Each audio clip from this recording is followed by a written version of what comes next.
Krishna Krishna Hare Hare Hare Rama Rama Rama Hare Hare. Hari Om. Let's get started.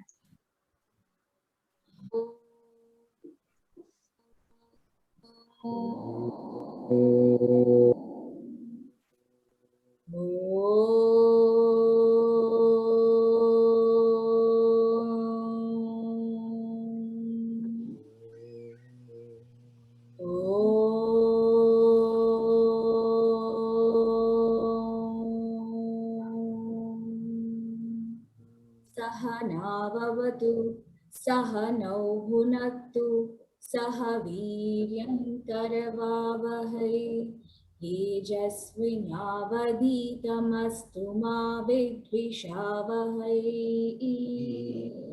ॐ शान्ति शान्ति शान्तिः। श्री गीता ध्यान।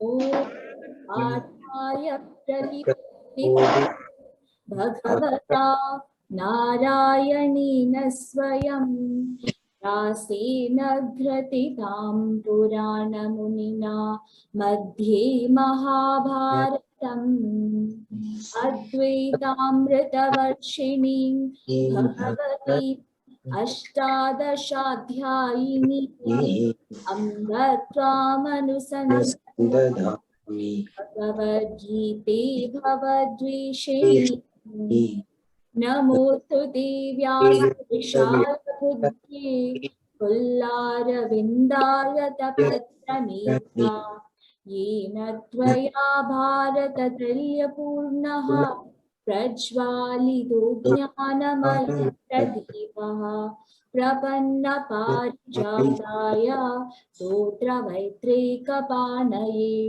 ज्ञानमुद्राय कृष्णाय गीतामृतदुहे नमः। सर्वोपनिषदो गावो दोग्धा गोपालनन्दनः पार्थो वत्सुधीर्भोक्ता दुग्धं गीतामृतम् अहत् वसुदेवसुतं कंसचाणूरमर्दनं देवकी परमानन्दं कृष्णं वन्दे जगद्गुरुं भीष्मद्रोणतटा जयद्रथजला गान्धारनीलोत्पला शल्यग्राहवती कृपेणवहनी कर्णेन वेलाकुला अश्वत्थामविकर्णमकरा दुर्योधनामर्तिनी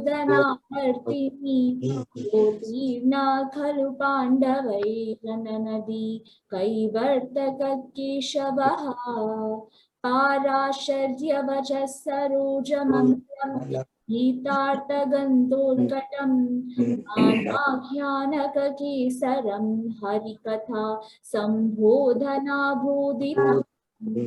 लोके सज्जन षट्परैरहरः पीपीयमानं मुधा व्याधारत पंकजं कलिमल प्रध्वंसि न श्रेयसे मूकं करोति वाचालं भयते गिरिं यत्कृपातमहं वन्दे परमानन्दमाधवम् यं रुद्रमरुतः स्तुन्वन्ति दिव्यै स्ववैः वेदै साङ्गपदक्रमोपनिषदे गायन्ति यं सामगाः ध्यानावस्थिततद्गतेन मनसा पश्यन्ति यं योगिनो यस्यान्तं न विदुःसुरासुरगणा देवाय तस्मै नमः देवाय तस्मै नमः देवाय तस्मै नमः। Hari Om. So Bhagavan makes an emphatic statement. He says, "A Brahma Bonal Lokaha Punara Vartinorjuna." Worlds including, up to and including the world of Brahma, one has to return after visiting them O Arjuna. And he says, Mamupetyatu Kaunteya, but if you come to me, having reached me, O Kaunteya, Punarjanmana Vidyate, there is no rebirth for you. From the unmanifested, all the manifest arise at the coming of the day of Lord Brahma. And at the coming of the night, they dissolve surely into that alone, which is the unmanifest. Speaking of beings, Bhagavan says that they are helpless, avashaha. When the time comes to become part of the manifest or become part of the unmanifest, they do not have any choice. They are helpless. And higher than all this, he continues, paraha, higher than that, supreme, anyaha, different, very different, nothing else that is similar to it or like it. Bhavaha, the pure existence, the reality. Avyakto vyaktat, that which is unmanifest relative to the unmanifest. Like a tube light is a light in front of the sunlight. Sanatana, the eternal, the ever permanent, that which is beyond time. This supreme eternal reality, Bhagavan says, Yasa sarveshu bhuteshu nashyatsu na vinashyati. It is not destroyed when all beings are destroyed. He says this is avyaktaha, the unmanifest, and he says this is aksharaha, the imperishable. That highest goal, the paramam gatim, and those who reach it never return. Yam prapya na nivartante, and that, please know, is my highest abode. Tad dhama paramam mama. There is a beautiful statement in the Upanishads. Yeme vaishya vrunute tena labhya. Whoever truly seeks, he or she gets. The term Dhamma also refers or signifies luminosity. And luminosity in turn connotes knowledge. So whoever seeks this knowledge, the essential nature of the self that is freed from all of samsara, essentially is boundless knowledge. That is the essential nature of self, boundless knowledge.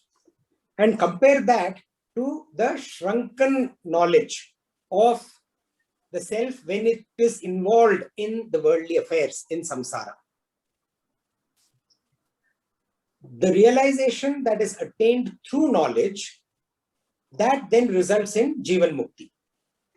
And how is it that this Jnani, who has become a Jivan Mukta, who has become liberated, while living in this world, attains that supreme eternal reality? Bhagavan answers that question in the next verse, in verse 22.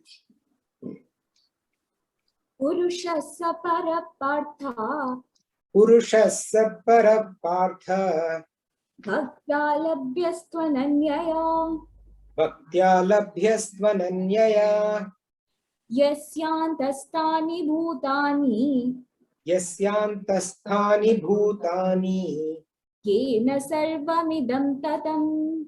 yena sarvamidam tatam. Purushasya parapartha bhaktya labhyastvananyaya yasyantastani bhutani yena sarvamidam tatam. Two, but that supreme being in whom all other beings are dwelling, within whom everything is dwelling, and by whom all of creation is pervaded, O Partha, that is attained by unwavering devotion to him alone.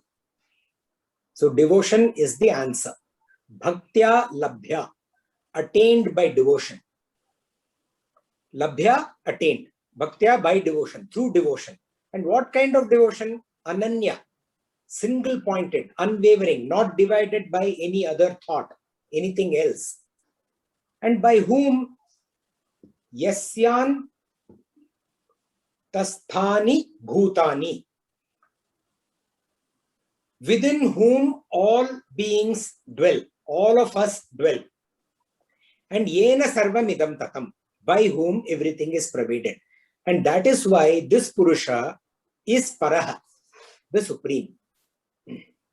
At no point is this reality distant from us. It is with us, with all of creation, at all the time. Sutre Manigana eva.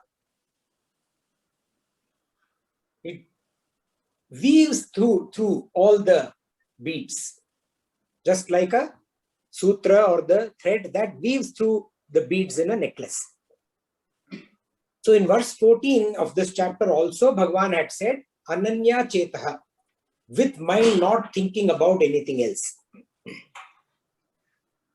Now let's see how this Bhagavan himself says, how he is so close to all of us, just next to us all the time. Everyone in this world is answerable and has to face questions at some point or the other in their lives. Even the avatar of Bhagavan. So Uddhava, a close cousin and a very good friend of Sri Krishna, just like Arjuna. And throughout, from their younger days onwards, Uddhava has been Sri Krishna's charioteer and has also done a lot of service for him in very many ways. One day, Sri Krishna, towards the end of his avatara, he tells Uddhava, Uddhava, you have done so much for me, but you have never asked me anything. Why don't you please ask? Don't make me a reni. Don't make me leave this avatar indebted to you. Uddhava says, Krishna, I don't need anything. But then, yes, I have some questions. And will you answer those questions for me? That is all I need. Answers to my questions. He says, Uddhava says, I have felt, Krishna, that there is a disconnect between your teachings and the way you live your own life, your actions. You taught us to live in one way, and I think that you have lived in a different way. And will you please clarify? Will you please clear all my misgivings? So Krishna says, please tell me please ask without hesitation. So Uddhava asks, Krishna, tell me, who is a real friend? And Bhagavan answers, the real friend is one who comes to the help of a friend without being called.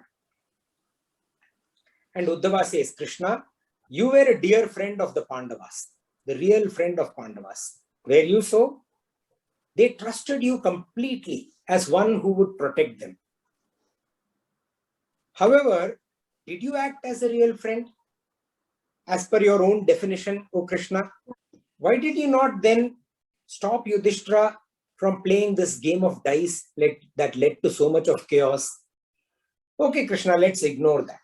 He played the game of dice, you didn't want to stop it. You could have at least helped the Pandavas and Yudhishthira, representing them, to win that game by turning luck in their favor. You could have done that. Okay, let's forget that also. You could have saved the Pandavas' dignity by stepping in after Yudhishthira had lost everything. The kingdom, the riches, everything. At least then you could have stepped in and prevented them from losing their dignity. You could have at least, O Krishna, intervened before Yudhishthira so foolishly put a lady as something to bet on in that darbar of dice, gambling in that darbar. That lady who was a queen, your favorite, O Krishna. And after she was humiliated, after she almost lost her modesty, you claim that you gave her clothes and you prevented her and saved her modesty. What modesty did you save, O Achyuta? Achyuta is the name for Krishna as one who has never fallen. O Achyuta, did you not fall from this pedestal of true friendship that you have just defined? And as Uddhava posed all these questions, tears were rolling down from his eyes. Now let me digress from the story a little bit here to highlight 3 lessons that this just kind of I thought about while going through this story. See what an amazing, depiction of loyalty by Uddhav. That's the first one. He served Sri Krishna all through his life, loyal, faithful, with him all the time, even though he had those misgivings in his heart. With those misgivings, he never allowed them to interfere in his work. He asked also these questions only when Bhagavan asked him, tell me, because otherwise I will be rini to you. Only then he asked. Otherwise, he was loyal throughout. That staunch loyalty. So rare to see in today's world. The second part, we should always be rest assured that Bhagavan will answer all our questions and clear all our doubts. At the appropriate time, all of them will get, we have to be patient. Here, throughout the life, in fact, the Avatara journey is coming to an end. And he says, Uddhava, please ask. Because why? Krishna knows that Uddhava has these doubts and he wants to clear them. He knows, and he knows when our doubts will get cleared of their own accord and when they have to be cleared for us. We just have to wait for him to do that. Finally, in today's world, there is a limit for trusting anyone. Nobody trusts anybody. And not only that, being loyal to a higher cause, the bigger thing, what we have all signed up for. Like our own work. We see so many people frivolously, moving through jobs. There is no commitment. There is no dedication or devotion to a higher cause. Or even marriage, where people have made a commitment but don't stick to it throughout life.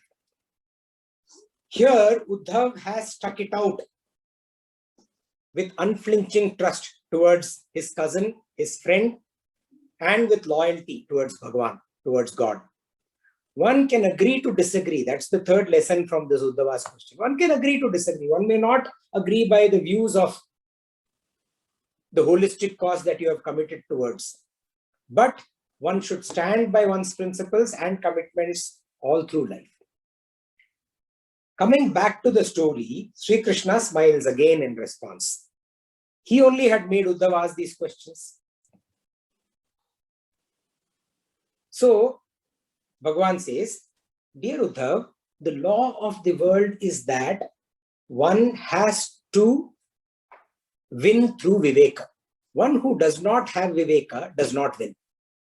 And in this situation, it is Duryodhana who had the Viveka, not Yudhishthira, not Dharmaraja. Viveka is what? Viveka is discrimination, the ability to discriminate. Duryodhana knew that he had all the wealth that is required, much more than Yudhishthira also. He could gamble. But he also knew that Yudhishthira was better than him in the game.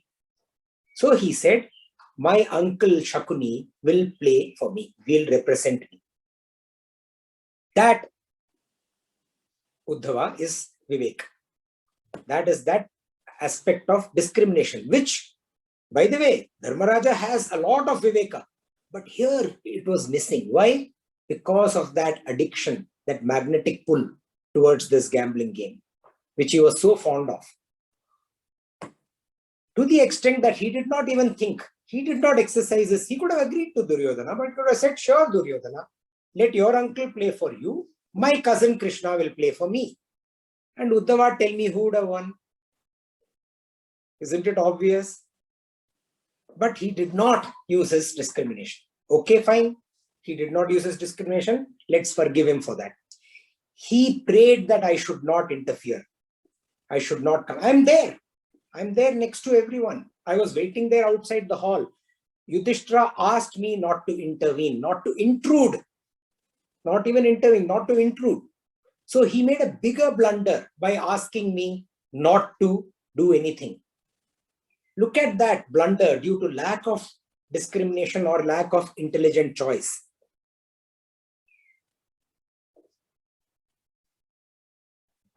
And this discriminative capacity or capability was veiled by this addiction. He knew that I would know what's going on, but he got blinded by this addiction towards gambling. He tied me with his prayers. Don't we do this all the time, knowing fully well that Bhagavan is there, he's watching? We all know that. We are believers. We are not the, non-believers, right? We are not skeptics. Even though we know to satisfy our ego, our desire, our selfish needs and requirements, we just ignore him, or we pretend he is not there, or we tie him with our Bhagavan, aap us taraf dekho, mujhe mat dekho. जानता हूं मैं गलत कर रहा हूं, मुड़ लो जरा, शक्ल मुड़ लो, उसकी दूसरी तरफ देख लो. Through our selfishness. And Bhagavan said, I can only wait and watch in this kind of a situation. When my subject himself or herself does this, I can only wait and watch. Even the Pandavas, they did not call me Uddhava. Even though all that was going on, they were drowned. As much as Yudhishthira was drowned and blinded by his addiction for this game, the Pandavas were drowned by the misery. They were all just feeling miserable. Not only that, they were cursing Duryodhana and Dusashana and everyone. They were drowned in their cursing and their misery. Oftentimes, we are so deep into our own thoughts, our own miseries, our own problems, that we forget that Bhagavan is next to us. And even Draupadi, Uddhava, Dushasana is dragging her and she's cursing him, completely lost in that. And then she comes into the hall and she's questioning all the elders through her own abilities, depending on her own abilities. She never thought of me at that time. Only when Dushasana started disrobing her, only then did she reach out to me, call out to me. And she said, Hari Hari Abhayam, Krishna Abhayam. And that call of hers made me overcome this Yudhishthira's binding request and prayer to not intervene. And I reached as soon as I was called. So Uddhava was listening intently and patiently, immediately rebutted. Oh, so does that mean, Krishna, that you will come only when you are called? You just defined friendship as someone who helps without calling, right? Will you not come out of your own accord? Will you not help somebody who is in crisis? Will you not step in to establish justice? Krishna smiles again. Uddhava, in this world, every human being's life proceeds based on their karma. All of creations, not just human being, life based on their karma. I do not run it. I do not interfere in it. I am there as a witness. I just stand close to you and witness and keep observing all that is happening to you and around you. Wow, Krishna, that's awesome. In that case, you will just stand there. Let us allow us to do all our evil deeds. Watch us while we are suffering. And just stand there with your smile. Keep making us commit to more and more and more sins in our lives. And you keep watching. That's friendship, Krishna. Is that what you do, Krishna? You want us to commit all these sins and you will keep watching. You will witness. Krishna says, Uddhava, please realize the deep meaning of what you and I are talking. When you understand fully well and when you realize fully well that I am next to you, that I am standing as a witness, watching everything, how, Uddhava, can you ever do something that is wrong or bad? It is only when you forget that I am there that you indulge in all that should not be indulged. If you were thinking about me at that time, would you ever be able to do something which is not right? Would you ever be able to perform dushkarma, Uddhava? No. You commit sins when you forget that I am there. Dharmaraj was so deeply drowned in his desire to play that he wanted to play not just without me or my support, but without even my knowledge. Even though he knows very well that nothing like that happens. Bhima, Arjuna, Nakula, Sahadeva, so deep in their hatred and misery that they forgot about me completely. Draupadi, so deep in her arrogance and her falsely placed self-confidence that she did not remember me till it was quite late. if only you remember me at all times, that I am with you as a witness, you would not ever commit any blunders or sins. Is it not true? What a beautiful story. If we remember Bhagavan at every moment, and he keeps telling us this again and again of our lives, will we ever make mistakes or commit any sin? Yasyantas sthani bhutani, within whom all of us dwell. And yes, yena sarvamidam tatam, who is pervading us and everything that we are able to see, that we are witnessing. And through that, if we are ananya bhaktya, devoted to him unwaveringly, undividedly, then of course we will labhya, we will obtain or attain that supreme abode. One who knows and understands cannot but help be devoted. One who knows, understands, and is devoted cannot but help perform the right action. Bhagavan does not dictate actions to us. What should we eat? He doesn't tell us. No dictation from him. How to play, how to work, what work to do, how to live. He doesn't tell us anything. He just says, think about me while you're doing whatever you're doing. Receive whatever comes to you, thinking about me. He said it in the very beginning, by the way, Ishwara Arpana Buddhi, Prasada Buddhi. And you will always perform the right karma, always. After teaching us that Prakriti is ksharam, limited, perishable, and beings involved in Prakriti continue to appear and disappear. Whereas Brahman is aksharam, imperishable, and beings that attain that Brahman do not return. Bhagavan now teaches us about the paths of return and of non-return. We'll go through those. A very beautiful section of the Bhagavad Gita, and often very misunderstood, by the way. So let's go through this section now. We'll go to verse 23.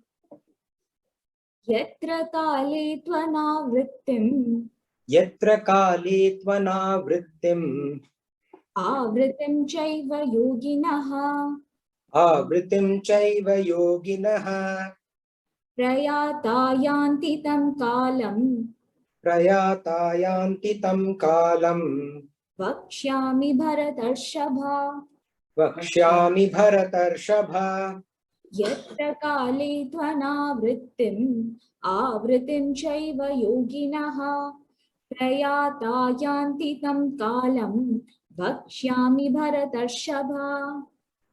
Like we do once in a while, we'll mix up the words in these verses to understand or translate the Sanskrit into English. Yatra kale, at what times? And it also connotes, we will see in a little bit, through what path. And then we go to the first word of the second line, prayata, the departing or the dying. At what times and through what path, the departing or the dying, yoginaha, yogis, the seekers, yanti, go where? Tanavrittim, tvanavrittim, to anavrittim, to but anavrittim, do not return. Chaiva, and also avrittim, return. And Bhagavan says that tam kalam path vakshyami, I will tell you, O Bharatarshava, O chief of Bharatas, the supreme of the lineage. That's what Bhagavan calls Arjuna here. So at what times and through what path the departing yogis go, some never to return and also to return. That time path I will tell you, O chief of Bharata. So Bhagavan says, prayata yoginaha, the departing yogis, anavrittim, no return, avrittim, return, vakshyami, I will tell. So Bhagavan uses a wonderful analogy in the next few verses to explain the paths of non-return and return. Non-return, moksha. Return, samsara. For the seekers. Kale refers to path, which are dominated by deities that are concerned with time. Deities that are concerned with time. It is said that Kala Abhimana Devata, or deities that are associated with a particular Kala, particular time or state of time. Those that have the Abhimana from that Kala. That is the Kala Devata. For example, a deity identifies with Prithvi is Prithvi Devata. A deity that identifies with Vayu is Vayu Devata. Similarly, Vana Devata with forest, Agni Devata with fire, and so on and so forth. The sentient aspect is the Devata that governs the inert aspect, which is the Kala, the time or the path or whatever. So the Kala is governed by the Kala Devata. So just how amazing this is, okay? We are seeing this, the Indian scripture so long ago, the Upanishads, and Bhagavan is basically saying what is there in the Upanishads. So how advanced our ancestors were in terms of science, and also in terms of documenting all of this. Even today we are reading, right? See, modern science has come up with in the recent past, has come up with a very path-breaking thing, as part of quantum physics and all that. They call it the simulation theory. And that stipulates the concept of time and existence. And one of the ideas presented is, and I think we saw this earlier also, I had quoted this as an example, is that, how do we know if a forest is there once we have left that forest and come into the city? How do we know? It was there when we were there, at the time we were there. Or we leave our bedroom, imagine we leave our bedroom and go into the kitchen. How do we know that that bed is still there? It was there at the time when we were there. But when we are in the kitchen, we don't even know if that bed is there. This is something that modern science is now exploring.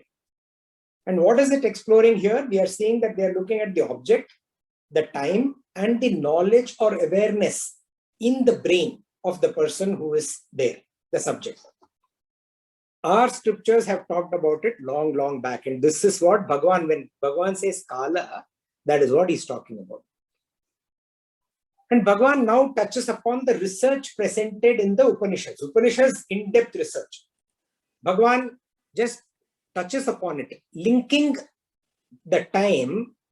He presents it in the nature of time with the paths that the yogis take after passing away. And the sentient aspect, the devatas, that govern the path. And ultimately our knowledge, the aspect of our awareness and our jnana. And why do I say touches upon? Because he doesn't cover everything, we will see that. Okay, like we saw in Sri Gita Dhyanam, Sarvopanishado Gavo Dogda Gopala Nandana. The Upanishads are the cows, and Bhagavan is milking these cows and giving us the nectar, the crucial critical elements from the Upanishads. And that's how Bhagavad Gita is also an Upanishad. So the Gita is the milk collected from the cows of the Upanishads. It is said that the Jiva goes to its particular destination assisted by the respective and relevant deities. Thus, Kala refers to the path guided by the respective Kala Devata. And Bhagavan first explains the path of non-return, the path of moksha. He first talks about that. Let us see that in verse 24. Agnir Jyotiraha Shuklaha Agnir Jyotiraha Shuklaha Shanmasa Uttarayanam Shanmasa Uttarayanam Tatra Prayata Gachanti Tatra Prayata Gachanti Brahma Brahma Vido Janaha Brahma Brahma Vido Janaha Agnir Jyotiraha Shuklaha Shanmasa Uttarayanam Tatra Prayata Gachanti ब्रह्मविदो जनाः Tatra prayata gachanti. Those who go through that path. Which path? The path guided by the devatas as specified. And what is Bhagavan specifying? The first he talks about is Archi Devata. Archi Devata is the deity which identifies with flame. Bhagavan refers to Agnir Jyotihi. Agnir Jyoti means fire plus light or effulgence. And that is Archi. That is flame. The second is Aha Devata. Aha is the deity of the day. Then Shukla Paksha Devata, the deity of the bright fortnight, the 15 days starting after the new moon or Amavasya and ending in Purnima. Then Uttarayana Devata, the deity of the 6 months or the Shanmasa Uttarayana, the 6 months of the northern course of the sun, the northern solstice. Bhagavan only indicates these 4 or extracts the milk from the Upanishads. The Upanishads specify 9 more deities in this path. And they are Samvatsara Devata, the deity of the year, Devaloka Devata, the deity of the Devas, the Vayu Devata, deity of the wind or air, Aditya Devata, the deity of the sun, Chandramasa Devata, the deity of the moon, Vidyut Devata, the deity of lightning, Varuna Devata, the deity of the oceans, Indra Devata, the deity of the heavens, and Prajapati Devata, the deity of creation and all creatures. So totally 13 deities. And the jivas, the yogis, are assisted by these and escorted by these deities as they go through this path and reach Brahman. And who are these jivas? Who are these people? Who are these yogis? Brahmavido Janaha, the knowers of Brahman, those who have the knowledge of Brahman. Note this word, knowledge. It's like knowing that the bed is in my bedroom. After I go to the kitchen, I don't know. It was there. So the knowers of the Brahman. Those who come to know the Brahman, how? Through Upasana, by worship. And then he describes the path of return in the next verse, 25. धूमो रात्रिस्तथा कृष्णः Dhumo ratristatha Krishnaha षण्मासा दक्षिणायनम् Shanmasa Dakshinayanam तत्र चन्द्रमसं ज्योतिः Tatra Chandramasam Jyotihi योगी प्राप्य निवर्तते Yogi Prapya Nivartate धूमो रात्रिस्तथा कृष्णः षण्मासा दक्षिणायनम् तत्र चन्द्रमसं ज्योतिः योगी प्राप्य निवर्तते. Yogi Prapya Nivartate. The yogi taking this path returns. Nivartate, returns. Which path and guided by which devatas? First, Dhumo Devata, the deity of the smoke. Ratri Devata, the deity of the night. Krishnaha Paksha Devata, the deity of the dark fortnight. The 15 days starting after the full moon or Purnima and ending in Amavasya. Dakshinayanam Devata, the deity of the 6 months, the Shanmasa, of the southern course of the sun. Pitruloka Devata, the deity of the ancestors. Akasha Devata, the deity of the space, And Chandramasam Jyotihi Devata. Chandramasa, the moon. Jyotihi, the effulgence, the luminosity of the moon, the deity of the luminosity or the lunar luminosity. In this way, the yogi reaches the effulgence, Chandramasam Jyotihi, the effulgence of the moon. What does this mean? It means that this yogi there acquires that effulgence, that cool luminosity of the moon. And then what happens after that? The Upanishads say, Yavat Sampatam Ushitva, staying there till their punyas are exhausted. Ata eta evam advam punaha vartante. They return through the same path. In the last 3 verses, Bhagavan has described two paths. That noble Jivatmas, the yogis. He does not discuss the others, the seekers, the yogis. Transmigrating through death, traverse after their passing with the guidance of the Devatas. These are commonly known as, the first one is Devayana, the path that one takes to Brahmaloka. It is the path of non-return, the Apunaravritti Marga. It is also called Shukla Marga, or the bright radiant path. And the second path is Pitruyana, the path that one takes to Swargaloka. And Swargaloka can either be Pitruloka or Devaloka. It is the path of return, Punaravrittim Marga. It is also called Krishna Marga, or the dark smoky path. It is important to understand the meaning of these verses, very, very important, as they are intended and in the holistic context of Bhagavan's teachings. See, Bhagavan has taught us so much. We are in chapter 8, end of chapter 8. We must look at this in that context, not just read these verses individually. The holistic teaching is important. Otherwise, we can make ludicrous assumptions, which would then result in superstitious or even illogical action. I mean, is it not very simple? If fire and light is all that is required to ensure Brahmaloka, that can be very easily organized for the departing soul. Light a fire, it's very easy to organize, right? Easily be created for them. If it has to be daytime, then it can be made possible through air travel. Oh, you're going to die, you have only a few days left, go to wherever there is day, charter a flight, your own private aircraft, keep following sunlight, right? If the northern solstice, the northern path has to be ensured, then one can go to the hemisphere where it is the, rising sun, where the sun is traversing the higher levels. And the last one, we may think it is impossible to be on the right side of the moon, the bright side of the moon. But guess what? Now Elon Musk offers space rides.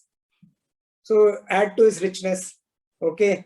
Take one of his rockets and make sure that you're on the right side of the moon when you die. So it is very important to understand these verses properly. The human being, having conquered time, space, and causation through science, to a great extent, not completely, to a great extent, these factors cannot in any way contribute to the attainment of Brahmaloka or Devaloka or Pitruloka or whatever. So what exactly is Bhagavan trying to tell us? What is he telling us, not trying to tell us? The two paths mentioned here are allegorical expressions for the paths of, on one hand, good action, knowledge, and devotion. And on the other hand, ignorance. That is what, and if you co-join these verses with all that Bhagavan has said till now, that is what it is. On the one hand, the path of, all these are connected, by the way. Good action, knowledge, devotion. All these are tightly interlinked. And on the other hand, ignorance, which could then result to, obviously, lack of devotion and obviously poor action, dushkarma. Like even Yudhishthira, Dharmaraj, at that moment, complete dushkarma. The person pursuing the former during life, at the very end of life, towards the end of life, during life also, because if the person actually becomes a Jivan Mukta, then what? Then you have a halo. You have seen halos around people, right? Rishis. That halo, that effulgence. So a person who lives life like this obtains that clarity. And that clarity or awareness while leaving the body, that intensity of awareness is compared with the brightness and the radiance of the path as explained, which is enabled by those devatas. Actually, when Bhagavan said Mamunasmara Yudhyacha, he had encompassed all of this. This section is about knowing Bhagavan, that knowledge, and being devoted to him. Mamanusmara Yudhyacha, and performing actions. Yudhyacha. Mamanusmara with full awareness of him, seeped in devotion, for him. Yudhyacha, performing all those actions with this awareness and devotion. And then Bhagavan says, Asanshayam mam eva shyasya. Without a doubt, to me alone you shall come. And after all this, now Bhagavan concludes this beautiful chapter in the following 3 verses. We will go through them one by one. Go to verse 26. Shukla Krishne Gati Hete Shukla Krishne Gati Hyete Jagata Shashvati Mate Jagata Shashvate Mate Ekaya Yatyana Vrittim Ekaya Yatyana Vrittim Ananya Vartate Punaha Ananya Vartate Punaha Shukla Krishne Gati Hete Jagata Shashvati Mate Ekaya Yatyana Vrittim Ananya Vartate Punaha. So Gati paths. Which paths? Shukla Krishna, the bright and the dark. Hyete, surely. And Bhagavan says these paths, Jagata Shashvate Mate. Jagata, for the world. Mate, are thought. Shashvataha, eternal. And Ekaya, through one of them, Yatyana Vrittim. Yatya goes to, Anavrittim, non-return. And Anyaha, Anya, through the other path, Vartate Punaha, returns again. So the path of the bright and the path of the dark are surely available for the world. It's available to everyone. There's no discrimination at all. And are thought to be eternal. Through one, which is the path of light, the jiva goes to not return, attains moksha. Through the other, the path of darkness, the jiva comes back again and goes through samsara. But by the way, before coming back, enjoys in Swargaloka. The ways of life in any given generation fall under 2 major categories, the worldly and the sacred. The worldly way of life is followed by those whose pursuits are fully devoted to fulfillment of what? Of their physical urges, their emotional senses, and their intellectual rigidities. So if you are too much involved in samsara, it is a permutation combination of these 3. Fulfilling physical urges, emotional senses, and intellectual rigidities. The sacred way of life, on the other hand, is pursued by those who are unaffected by the worldly aspects.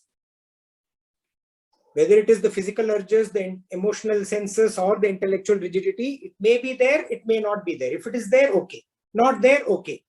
They are samaha. They are not impacted by them. Like remember, we also saw earlier, Bhagavan says, if it is there, the yogi will consume whatever is there, given as prasada. If it is not there, the yogi is not going to miss it or yearn for it. So the worldly aspects do not make a dent on the yogi. And such a person, because the person is samaha, because is not distracted by the physical urges, the emotional senses, the intellectual rigidities, this person is able to devote to Bhagavan, able to get that clear understanding of Bhagavan and get seeped in his devotion or devotion for him. And thus is able to take the right path or the effulgent path. These 2 ways of life then lead respectively to those 2 paths, moksha and samsara. Later in the Bhagavad Gita, Bhagavan will actually shortly, we'll see in the next 2 chapters, 3 chapters, Bhagavan will reveal his glorious, auspicious attributes. And he also grants Arjuna the vision to actually see his wonderful form. And even Sanjaya, through the grace of Vedavyasa, Sanjaya also gets to see. And that glory, that auspiciousness, that wonderful, all of that, this Brahmaloka traverses, the yogi who traverses through that path, the effulgent path, Devayana goes to see that form that Bhagavan is going to describe. It is said that those who take this glorious path to see the glorious, auspicious, wondrous Bhagavan are themselves escorted like royalty or better than royalty. There are some beautiful hymns that are sung to indicate that. My mother was also talking about it yesterday, just coincidentally. And they are escorted by various devtas. Maybe sometime, if there is time, she can tell. Even today, there is time. We'll finish in time. And what is the purpose that Bhagavan is educating us on these paths? That he touches upon in the next verse. Naite Shriti Partha Janan Naite Shriti Partha Janam Yogi Muhyati Kaschana Yogi Muhyati Kaschana Tasmat Sarveshu Kaleshu Tasmat Sarveshu Kaleshu Yoga Yukto Bhavarjuna Yoga Yukto Bhavarjuna Naite Shriti Partha Janan Yogi Muhyati Kaschana Tasmat Sarveshu Kaleshu Yoga Yukto Bhavarjuna. Knowing these two paths, O Partha, Janam, knowing, Iti, these two, Shriti paths, O Partha, Yogi Mukhyati Kaschana. Kaschana, no yogi, any yogi is not deluded. Kaschana, Mukhyati. Mukhyati is delusion, is not deluded. Not is in the first word of this verse, na. Tasmat Sarveshu Kaleshu. Therefore, at all times, Sarveshu Kaleshu, at all times, Yoga Yukto Bhavarjuna. Be steadfast in yoga, O Arjuna. So, Bhagavan is, Arjuna started off with delusion and then accepted that he's deluded. And what prevents us from weaning away from this, intellectual rigidity, emotional senses, and physical urges? It is delusion. And because of the delusion, we confuse the joy that these three elements of our personality, the body, the mind, and the intellect. The body is the seat for physical urges. The mind is the seat for emotional senses. The intellect is the seat for intellectual rigidity. Because of delusion, we succumb to the joys and miss out on the happiness, which is longer lasting, that comes through devotion, knowledge and devotion of Bhagavan. That comes through Ma Manusmara Yudhyacha. And that's exactly what happened to Arjuna in the beginning of the Bhagavad Gita. So Bhagavan says, what do you get? Your delusion is removed. Your delusion, by knowing these paths, you are no longer deluded, O Arjuna. And then finally he concludes the chapter with verse 28. Vedeshu yajneshu tapassu chaiva Vedeshu yajneshu tapassu chaiva Dhaneshu yat punya phalam pradishtam Dhaneshu yat punya phalam pradishtam Atyeti tat sarvamidam viditva Atyeti tat sarvamidam viditva Yogi param sthanam upaiti chadyam Yogi param sthanam upaiti chadyam Vedeshu yajneshu tapassu chaiva Dhaneshu yat punya phalam pradishtam Atyeti tat sarvamidam viditva Yogi param sthanam upaiti chadyam. Tapassu, not tapaschu. And I said it wrong when I was reciting the verse. Sorry about that. Vedeshu, by the chanting of the Vedas. Yagyeshu, by the performance of the yagyas, sacrifices. Tapassu, by the performance of tapas, austerities. Daneshu, by the performance of dana, giving. By all of this, and Bhagavan has glorified all of this earlier and he'll glorify it later also. Later on he'll say that this karma you have to do. You have to do yagya, you have to do vedeshu, yagyeshu, tapas and dana. And through performance of all this, yat punya phalam pradishtam, whatever fruits of merit are declared by the performance of all these actions. Bhagavan says, yogi viditva, the yogi having known what? Sarvamidam, all this. Now Bhagavan is just saying all because he has said so much. Okay, now he has to start from verse number 1 or sorry, after Arjuna's questions, verse number 3, I think, if he has to repeat everything. So what Sarvamidam? The answers to the 7 questions that Bhagavan gave at the beginning of this chapter, especially Kim Tat Brahma. So knowing the answer to Kim Tat Brahma and knowing that answer, being able to devote to that Brahman, being absorbed in that devotion. Bhagavan says that yogi, atyeti, goes beyond, cha upaiti, and attains param sthanam, the supreme abode, adyam, the very essence. So by knowing the Lord and by devoting to the Lord, you are able to attain the very essence of the supreme abode. All activities in life may be transformed into several aspects of yoga. Bhagavan has taught us karma yoga, jnana yoga, dhyana yoga, bhakti yoga. Bhagavan has taught us one by one. So all our activities can be transformed into a yoga. Even when we do the modern day yoga, it can be transformed into yoga. Through Ishwararpana Buddhi, Prasada Buddhi, through in-depth meditation and devotion.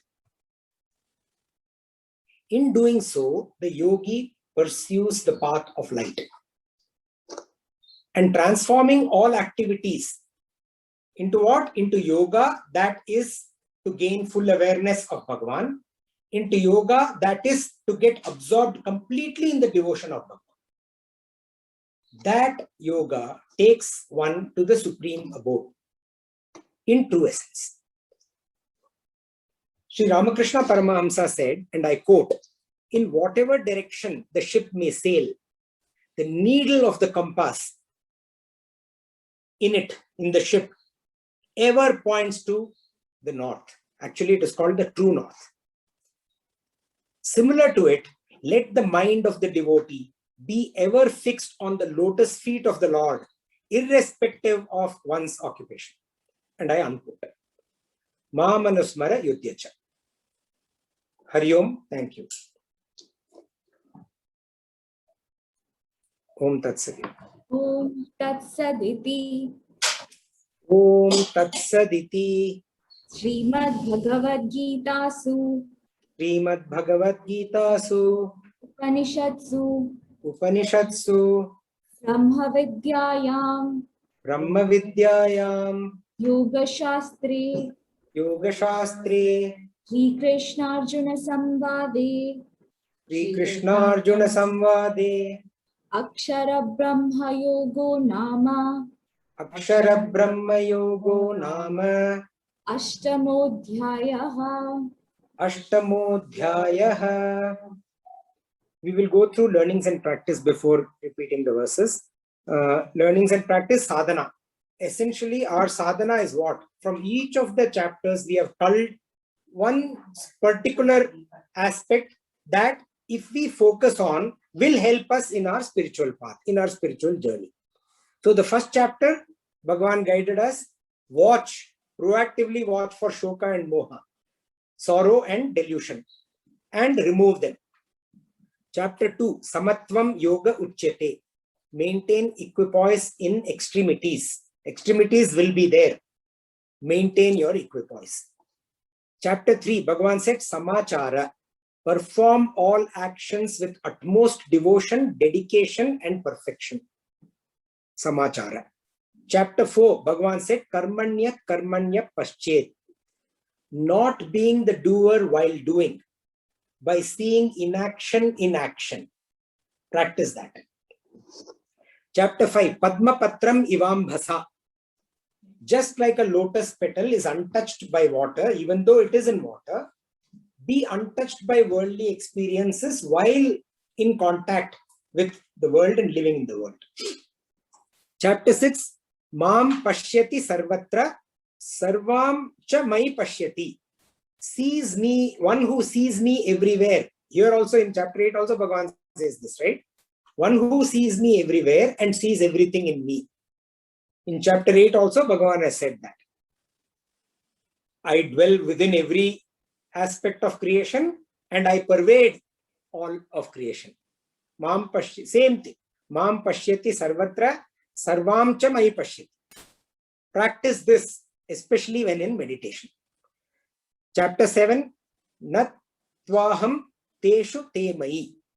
Chapter 7, we had two of them. First one is this. Indeed, I am not in them. They are in me.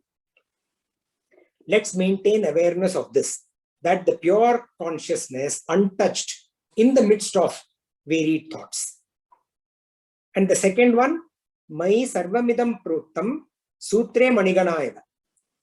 All the variety is strung in me, just like gems in a string. Again, I pervade. And chapter 8, Sarveshu Kaleshu, at all times, every moment of your life, Ma Manusmara Yudhyacha. Remember me and perform your duties. Thank you. Hari Om. We'll recite all the verses and then. पुरुषस्य परपार्था भक्त्या लभ्यस्त्वनन्यया यस्यान्तस्तानि भूतानि येन सर्वं गतं तत्र काले त्वनावृत्तिम् आवृत्तिं चैव योगिनः प्रयाता यान्ति तं कालं वक्ष्यामि भरतर्षभा अग्निर्ज्योतिरः शुक्लः षण्मासा उत्तरायणम् तत्र प्रयाता गच्छन्ति ब्रह्म विदोषणाः धूमो रात्रिस्तथा कृष्णः षण्मासा दक्षिणायनम् तत्र चन्द्रामृतं ज्योतिः योगी प्राप्य निवर्तते शुक्लकृष्णे गतिहेते जगतः शाश्वती मते एकया यात्यनावृत्तिम् अन्यया वर्तते पुनः नैते श्रुति पार्थ जानन् योगी मुह्यति कश्चन तस्मात् सर्वेषु कालेषु योगयुक्तो भवार्जुन वेदेषु यज्ञेषु तपस्सु चैव दानेषु पुण्यफलं प्रदिष्टम् अत्येति तत्सर्वमिदं विदित्वा योगी परं स्थानं चाप्यम् ॐ तत्सदिति श्रीमद्भगवद्गीतासु उपनिषत्सु ब्रह्मविद्यायां शास्त्रे श्रीकृष्णार्जुन संवादे अक्षर ब्रह्म योगो नाम अष्टमोऽध्यायः। असतो मा सद्गमय तमसो मा ज्योतिर्गमय मृत्योर्मा अमृतंगमय। ॐ पूर्णमदः पूर्णमिदं पूर्णमुदच्यते पूर्णस्य पूर्णमादाय पूर्णमेवावशिष्यते। ॐ शान्ति शान्ति शान्ति। Hari Om. श्री गुरुभ्यो नमः। Hari. Thank you. Hari Om. We'll also do the Gita Arati. Yes. Thank you. Yeah. Om Jaya Bhagavad Gita. जय भगवद गीते कमल विहारिणी हरि कमल विहारिणी सुंदर सुपुनीते ओम जय भगवद गीते कर्म सुमर्म प्रकाशिनी कामासुहरा मय्या कामासक्तिहरा तत्त्वज्ञानविकाशिनी तत्त्वज्ञानविकाशिनी विद्या ब्रह्म। ओम जय भगवद्गीते निश्चल भक्ति विदायिनी निर्मलमनहारिणी मय्या निर्मलमनहारिणी शरण रहस्य प्रदायिनी शरण रहस्य प्रदायिनी तप विधि सुखदायिनी। ओम जय भगवद्गीते रागद्वेषविहारिणी कारिणी सदा मय्या कारिणी मोहदा भवभयहारिणी तारिणी भवभयहारिणी तारिणी परमानंद।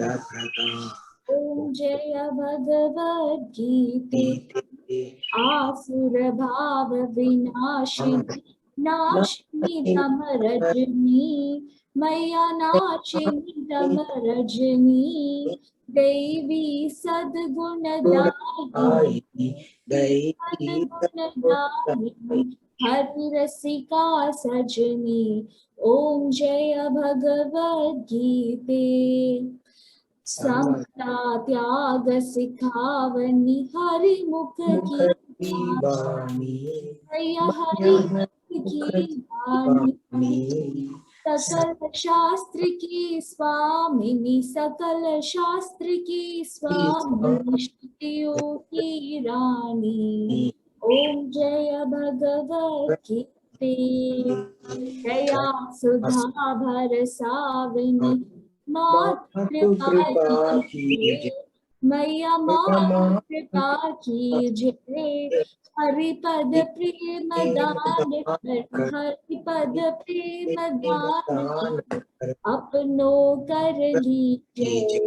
ओम जय भगवद्गीते ओम जय भगवद्गीते मैया जय भगवद्गीते हरिः कमल विहारिणी हरिः कमल विहारिणी सुंदर सुखनीते।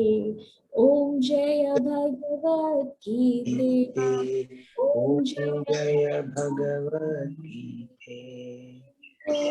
भगवद्गीते। Thank you. Hari Om. Any thoughts, comments, questions? Okay, Bhagavan didn't say or we did not interpret that questions nahi puchna chahiye. He just said, that answers do come. But this time we can definitely use to share thoughts, ideas, and so on. There are no questions or comments right now. I'll ask my mother if she wants to share. The path is described very beautifully in some hymns. She was sharing about that yesterday. So maybe she can, it will take maybe 5-7 minutes.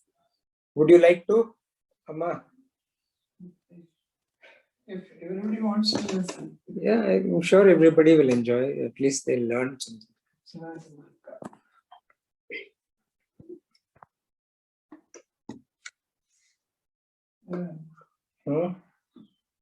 The Alvars, or previously Srini has talked about the first three Alvars, Poiga Alvar, Buddha Alvar, and Pei Alvar, who lit up the lamps, various lamps, to see God when they saw him in the dark. Yeah, we all know that. So, yeah. And now there is one Nammalvar, one of the 12 Alvars, who had directly experienced God and has given in his Tiruvayamozhi all his experiences and feelings as said in the Upanishads.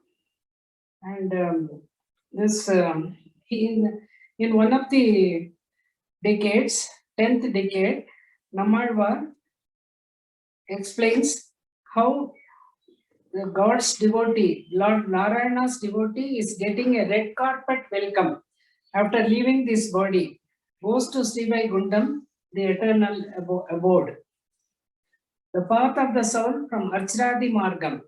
Archiradi, the word used, seen also used in this. Archiradi Margam is the light. Yes. Archiradi Margam to Bhagavan's lotus feet. He is Agnir describing the path and how the soul is welcomed. Archiradi Margam takes the soul closer to Bhagavan. Samipyam. He also explains Salokyam, Samipyam, Sayudyam, Sarudhyam. So the soul he gets close to Bhagavan and he is enabled to even talk to him directly, the soul.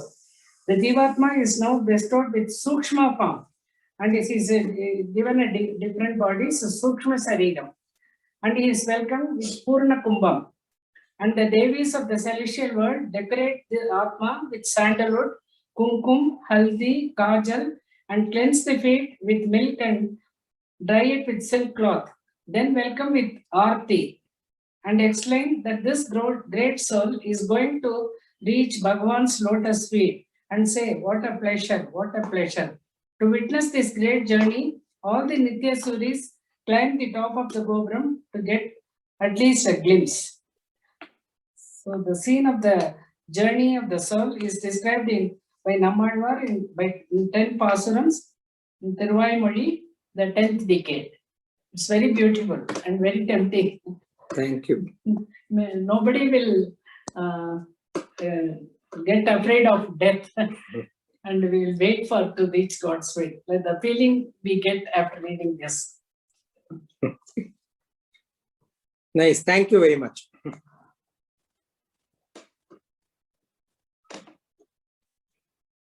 You spoke about loyalty, people leaving jobs or relations. Is it two-way? Yeah, of course it is two-way. Yes, it is two-way. There's no question about it. That's the short, crisp answer. I just gave one example, where we should know whether we are quote unquote loyal or not loyal. Essentially, it was in the story that I recited, right? When we were talking about where Bhagwan is asking Uddhava to ask. And obviously Uddhava has those misgivings or perception, and where Bhagwan says something, but his own life he thinks, he feels that was lived in a different way, and Bhagwan is giving that answer. And we all know, like he said, right? Like Yudhishthira was not, if we know that his presence is next to us, and if we act while thinking about him, then those actions are bound to be right. Whether you're leaving a company or whether the company is letting you, asking you to leave, whichever way, or in any other institutional aspect, or any other worldly aspect, any other duty oriented, Swadharma oriented aspect. The point that I made was that if we can live every minute of it, if we take every decision, and before we implement that decision, think about Bhagwan, even once, if you are not able to do it at every second, even once, then I'm sure it will be, overall, it will all work out in the right way. Absolutely, it is both ways. Like, we are going through Bhagavad Gita. Bhagavad Gita is depicted by that, Senayor Byor Madhye, in which there is this chariot with the horses, the Bhagavan Krishna standing up in Upadesha mode with the Jnana Mudra, and Arjuna, seated in a dejected pose, right? Who is loyal to who? Is Krishna loyal to Arjuna? Is Arjuna loyal to Krishna? Are the horses loyal to Krishna and Arjuna? Is the chariot loyal to them? All of them are loyal to each other. Loyalty is a 360-degree element or aspect.